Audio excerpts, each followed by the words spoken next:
Hello, everyone. My name is Nashay, and for the first question that talks about my work role, um, I've been working at a psychiatric hospital for 2 years now. I worked at two different ones, one where I worked primarily with adults, and the one that I'm working at now, I work primarily with children.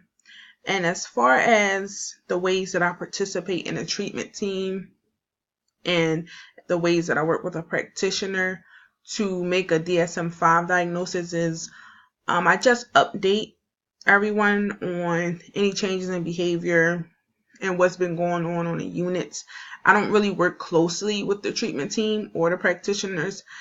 Everything I do is usually through the nurse. So I'll just tell my charge nurse and then she goes into the treatment team and then they discuss the patient.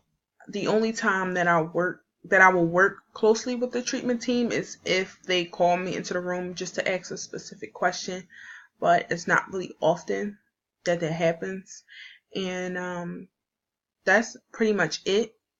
And I want to thank everyone who's watching for listening and watching. I hope you all have a wonderful evening, and I hope you all have a great weekend. Thank you.